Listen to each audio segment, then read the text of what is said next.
ఇగో ఇయ్యాల కూడా ఎప్పటి తిరగానే గరం గరం పకోడీల అసంటి వార్తలు పట్టుకొచ్చేసిన ఇక లేట్ చేయకుండా జల్దీ జల్దీ షురు చేసేద్దాము. ఇక ఎప్పటి తిరగానే మీరు కూడా హెడ్లైన్స్ చూసేయర్రి. పబ్లిక్ తరపున మొక్కులు తీర్చబోతున్న సీఎం సారు, సవాలచ్చ సమస్యలకు సర్వరోగ నివారిణి. సియ్యకూరకు చక్కటి సౌలతి, అద్దాల మేడల్లో అమ్మేతందుకు ప్లాన్. పెరుగుతున్న ఫేస్బుక్ ల పేజీలు, బంక లెక్క పట్టిన పోరగాన్లు. బీబీసోళ్లకు చిట్కాలు చెప్తానంటున్న మంగ్లీ. చెరువుల పని షురూ చేసినందుకే ఆయన్ని పిలిస్తే 2 ఏళ్ల సంధి వార్తల ఫీల్డ్ ఉన్నా నేను. ఏడుకొండల ఎంకన్న, ఏంలాడ రాయన్న, కోమరెల్లి మల్లన్న, యాద్గిరి నర్సన్న, కొండగట్టు అంజన్న, బెజవాడ దుర్గమ్మ, కట్టమైసమ్మ, ఎల్లమ్మ, పోషమ్మ, కోటొక్క దేవుళ్లకు పేరు పేరున పబ్బతి బట్టి శనార్థులు చెప్తున్నది లచ్చవ్వ. ఇన్ని రోజులు మంచిగా చూసిరు, ఇక కూడా పిల్ల జల్ల చేను చెల్క గొడ్డు గోద అన్ని సల్లగా చూడాలి తల్లి. మీకు కట్టిన ముడుపులు మొక్కిన మొక్కులు అన్ని కలిపి మా సారే మీకు జల్లిస్తాడు తల్లో, ఫికర్ ఏం పడకుర్రి. అబ్బబ్బబ్బా ఎంత దండ్లాడుతున్నాడు కేసీఆర్ సారు. తెలంగాణ సారు సొంతిల్లు లెక్క, తెలంగాణకు కేసీఆర్ సారు తండ్రి లెక్క సోంచాయిస్తున్నాడులా. మరి ముఖ్యమంత్రి అంటే తండ్రి సొంటోడే కదా, అందుకే మన ఇల్లు వాస్తుకు లేకపోతే మార్పులు చేసుకున్నట్టు ఈ ముఖ్యమంత్రి మంత్రులుండే ఆఫీసులను కూడా మారుస్తున్నాడులా. డెఫినెట్ గా ఈ సెక్రటరియట్ కు చాలా పెద్ద భయంకరమైన వాస్తు దోషం ఫ్యాక్ట్ అది తప్పకుండా. ఇక్కడ చరిత్ర చూస్తే కూడా గలీజ్గా ఉంది, మంచిగా లేదు. ఇక్కడ ఎవడు చక్కగా ముందలవాళ్ళే. కాబట్టి తెలంగాణ రాష్ట్రానికి ఆ అధోగతి రావద్దు. ఎంత చక్కటి ఆలోచన చేసిండో విన్నారా. ఇక మంత్రుల ఆఫీసులు మారువంగానే తెలంగాణ తెలంగాణ వెళ్తున్న కేసీఆర్ సారు ఇక వెనుకకు చూసుడన్న ముచ్చటే ఉండదు, మొత్తం ముంగడిగా పోతుంది. అట్లనే ఇంకో సౌలత్ కూడా వస్తుంది. అన్ని కార్యాలయాలు ఒక చోటుకి రావాలి, ప్రజలకు మంచి పరిపాలన అందాలి. పరిపాలన అంతా ఒక దగ్గర కేంద్రంగా ఉంటే బాగుంటుంది. కానీ ఈ సార్ ఆలోచన అర్థం కానోళ్ళు నిజాం కట్టించిన దవాఖానను ఎట్లా కూడా కొడతారా అని తిడుతున్నారు. ఇక వాళ్ళకు కూడా మంచి సమాధానం చెప్పిండు అనుకో రాదురి. ఈ హెరిటేజ్ స్ట్రక్చర్స్ కూడా దీనికి ఒక అర్థం పర్థం లేకుండా పోయింది. హెరిటేజ్ స్ట్రక్చర్ మొత్తమే ముట్టుకోవద్దని చట్టం ఎక్కడ లేదు. అది ఎవరో పిచ్చివాళ్ళు చేసిన ప్రచారం. అది హెరిటేజ్ అంటే మరి మనకు భూమి కూడా హెరిటేజ్లోనే వచ్చింది. ఏం టచ్ చేయద్దు, మనకి ఆకులు కట్టుకొని ఉండాలి. ఇక ఇంతకన్నా ఎక్కువ ఏం చెప్పాలో చెప్పురి. ఏది ఏమైనా తెలంగాణను బాగు చేసేటందుకు ఈ మంత్రుల ఆఫీసులుగా ఎర్రగడ్డ ఛాతి దవాఖానలకు, ఆ దవాఖానను వికారాబాద్ అడవులకు మారుస్తున్నారు.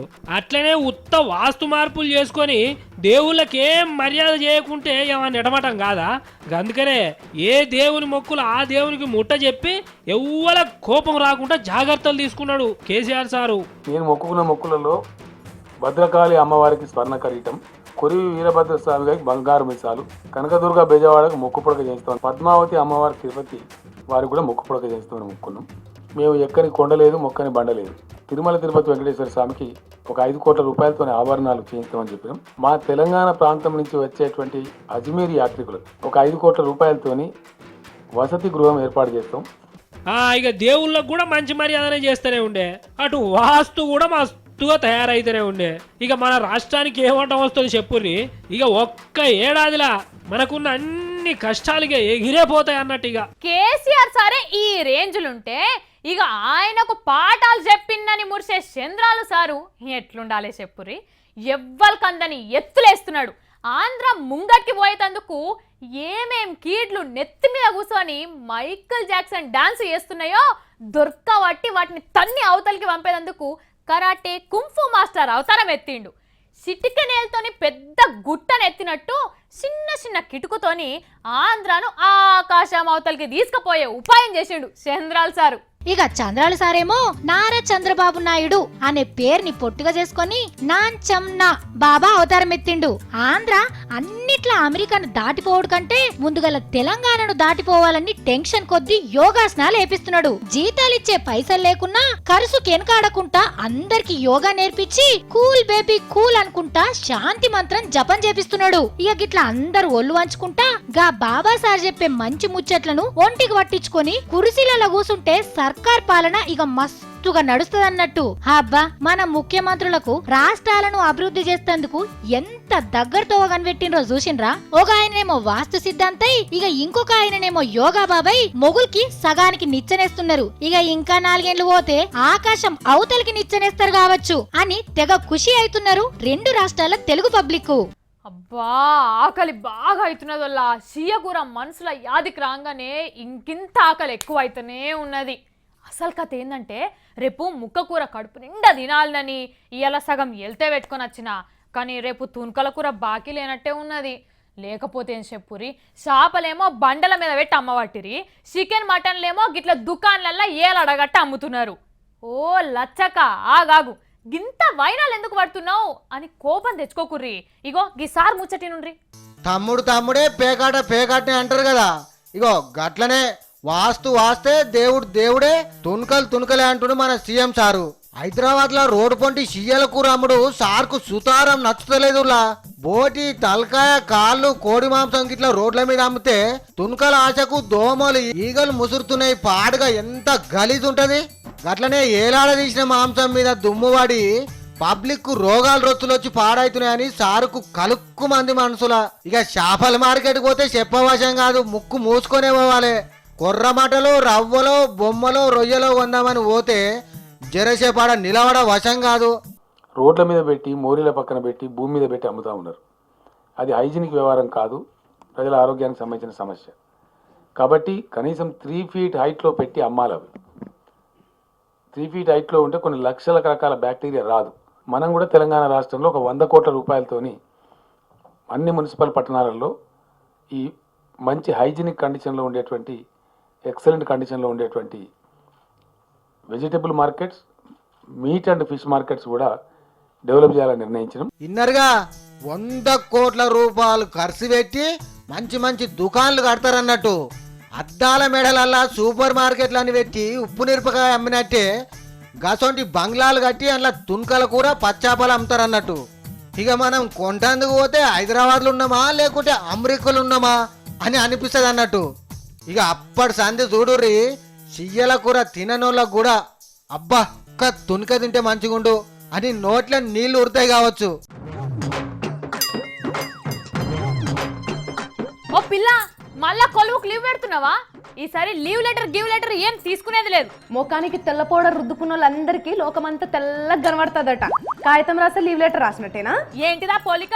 ఏం రాస్తున్నావు నువ్వు అసలు? ఇది లండన్ పంపించే దరఖాస్తు. ఏంది, ఇక్కడ పిసున్నోళ్లకు లండన్ లకి వెళ్ళి కూడా పింఛన్లు ఇస్తుర్రా? తికామ్లీ, ఇది నన్ను విలువమని బీబీసీ ఛానల్ వాళ్ళకి రాస్తున్నా. మంగ్లీ, నువ్వు అన్నది బీబీ నగర్ కా బీబీసీ ఛానల్ కా? సరి గినవాళ్లే, మళ్ళా చెప్పు. నిన్ను ఎర్రగడ్డ దవాఖానకి ఎత్తకపోను. ఇది బీబీసీ ఛానల్, ఇంగ్లీష్ వార్తలు. బీబీసీ అంటే ఏంటిదో అర్థం చెప్పు బంగారు తల్లి. ఎందుకు తెలియదు? బిగ్ బ్రేకింగ్ ఛానల్, లండన్ ఉంటది, ప్రపంచమంతా వస్తుంది. ఓహో, నీకు అట్లా అర్థమైందా? బిగ్గు జగ్గు ఛానల్ కాదమ్మా, బ్రిటిష్ బ్రాడ్కాస్టింగ్ కార్పొరేషన్ అంటారు దాన్ని. సరే ఎందుకు రాస్తున్నావు అమ్మ బుచ్చి కొన్నా? నన్ను కూడా లండన్ పిలిచి స్పీచ్ ఇప్పించుకోమని. ఏంది, నీ స్పీచ్ బీబీసీ వాళ్ళు వినాలే అని నువ్వు దరఖాస్తు రాస్తున్నావా? నన్ను కూడా అంటున్నావు అంటే ఇంకెవరినైనా పిలిచిర్రా? పిలిచిర్రు, కానీ బీబీసీ వాళ్ళు కాదు, అమెరికోళ్ళు పిలిచిర్రు. ఎవరిని పిలిచిండ్రో? హరీష్ రావు సార్ను చెరువుల పూడికల పనులు చేయిస్తున్నందుకు మిచిగన్ యూనివర్సిటీ వాళ్ళు పిలిచిర్రు. చెరువుల పని ఎట్లా చేస్తుడో అమెరికోళ్ళకి మొత్తం చెప్పాలన్నట ఇంగ్లీష్ లా. సార్ ను పిలిస్తే అర్థం ఉన్నది, చెట్టు పుట్టలు తిరిగే నిన్నెందుకు పిలవాలే బీబీసీ వాళ్ళు? చెరువుల పని షురూ చేసినందుకే ఆయన్ని పిలిస్తే 2 ఏళ్ల సంది వార్తల ఫీల్డ్ ఉన్నా నేను. నీ తలకాయ్, వార్తా ఫీల్డులుంటే ఎందుకు ఇయ్యాలే? ఎందుకా? వార్తలు ఎట్లా చెప్తే జనాలకు ఎక్కుతుంది, పబ్లిక్ తోటి వార్తలు ఎట్లా చెప్పియాలి. మన జడ్జనకరి తీన్మార్ వార్తలు చూపించి స్పీచ్ ఇస్తా. ఎట్లా చెప్తా వాళ్ళకు? ఎట్లా ఎప్పుడేంది, నా భాషలో చెప్తా, మార్ భాష మా కూచు. అర్థం కాకపోతే ఇంగ్లీష్ వచ్చినోడితో చెప్పిస్తా. వచ్చి 2 ఏళ్ళు కాలే అప్పుడే బీబీసీ వాళ్ళ క్లాసులు చెప్తావు నువ్వు. ఎప్పుడు వచ్చినామనేది కాదు లక్ష్మి, వార్త ఎట్లా చెప్పినామనేదే ముఖ్యం. నీ వార్త టార్గెట్ 1000 మంది అయితే నీ సూటి మాత్రం 1,00,000 మందికి పెట్టాలి. మహేష్ బాబు డైలాగులు కొట్టకు నాతోటి. నువ్వు పనివాడ లండన్ పోతా అంటున్నావు అంటే ఎంత ఇస్తామన్నారేంది? ఏ నీకు కూడా కావాలా పొత్తు? ఎన్నో కొన్ని ఇస్తారు, ఉత్తి చేతులతో అయితే పంపరు. ఈ నడుమ నీకు పైసలు పిచ్చి బాగా పట్టింది మంగ్లీ. ఏ పని చేసినా పైసతోటే ముడి పెడుతున్నావు. చూడమ్మా లచ్చమ్మ, జిందగీ బాగా పిరమైనది, పైసతోటే బతకాలి. జీవితానికి వారంటీ గ్యారంటీలు ఉండయి, ఇన్సూరెన్స్లే ఉంటాయి. పిచ్చి మంగళమ్మ, ఎంత సంపాదించినా జీవితంలా ఆఖరుకు మిగిలేది తమ్ పక్కన సున్నానే తల్లి. ఆ లచ్చిమ్మాత జర్రాగు, మన కుంకోయ్ బలారేసి నన్ను ఎవరో పిలుస్తుర్రు. ఆరిచు ఆరిచు ఆరిచు ఆరిచు. ఈ తిక్కల పిల్లకు మైండ్లో ఎప్పుడు ఏ పురుగు తిరుగుతుందో ఎవ్వరికి తెలియదు. సరే సరే, ఆమె తోటి మాట్లాడితే ఇగో ఈయన్నే పొద్దు పోయేటట్టు కొడుతున్నది. మనం తత్మ వార్తలలో పోదాం పరి. పొరగన్లు బడి పుస్తకాలు తెరువునరా, 4 ముక్కలు తెరువుర్రా అంటే ఎవ్వరు ఇంటలేరు. బడి పుస్తకాలు చదివితే ఏమస్తుంది, బండ బోరు కొట్టుడు తప్ప. అదే ముఖం పుస్తకం మీద మోజు పడ్డం అనుకో, ఈ కిక్కే వేరప్ప అని ఇయాల్టి పోరగాన్లందరూ దాంట్లోనే ఉంటున్నారు. మళ్ళాగి ముఖం పుస్తకం ఏందో అని పరిచయం అయ్యారు. గదే ఫేస్బుక్ గురించి చెప్తున్నా. గదెరికే గాని గిప్పటి ముచ్చటేందో చెప్పు అంటారా? అయితే ఇనుండ్రి. అటుకులు బుక్కే నోరు ఆడిపోసుకునే నోరు ఆగే అంటారు కదా, కానీ గీ సామెతను జర్రంత మార్సాలు చచ్చేటట్టు కొడుతున్నదిలా. ఇప్పుడంతా ఏళ్ళ మిన్నే నడవబట్టే నోరుతో ఎవ్వరు మాట్లాడుతున్నారు చెప్పుండ్రి. ఎవ్వరు చూడు ఫోన్లు పట్టుకొని టిక్కు టిక్కుమని ఒత్తుకుంటా ఫేస్బుక్ లోనే మాట్లాడుకుంటున్నారాయే. ఒక్క మనతానే కాదు, దునియా మొత్తంలో ఇదే కథ నడుస్తుందట. రోజుకు 89 కోట్ల మంది కంప్యూటర్ల ఫేస్బుక్ చూస్తుంటే అందులో ఏం తక్కువ అన్న 75 కోట్ల పబ్లిక్ ఫోన్లనే చూస్తున్నారు. ఇక మరి ఫోన్ అయితే చేతులు పడుతుంది, ఏడికంటే ఆడికి పట్టుకోవచ్చు కదా. గందుకే పొద్దుగాల పక్క మీదకెళ్ళి లేవ్వంగానే పాసి నోటితోని ఫేస్బుక్ ఓపెన్ చేసి రాత్రి ఏం కలవడ్డదని ఒకలు పాసి ముఖం ఫోటో వల్ల నా అందం ఎట్లున్నదో చూడమని ఇంకొకరు ఫోటోలు పెడతారాయే. ఫిరీ బ్యాలెన్స్ ఉన్నా ఫేస్బుక్ లోనే షాటింగ్ ఈటింగ్ మన్ను మసడం అన్ని చేస్తుంటారు. ఇక లవ్వాడుకునేటోళ్ళకైతే బువ్వ తినకున్నా మంచిదే, ఫేస్బుక్ లకెళ్ళి మూతి తిప్పరు. ఇక ఆడోళ్ళకైతే ఓ అదినే నువ్వేం సీరియల్ చూస్తున్నావు, గా సీరియల్ గడు గట్ల చేసిండు ఈడు ఇట్లా చేసిండు.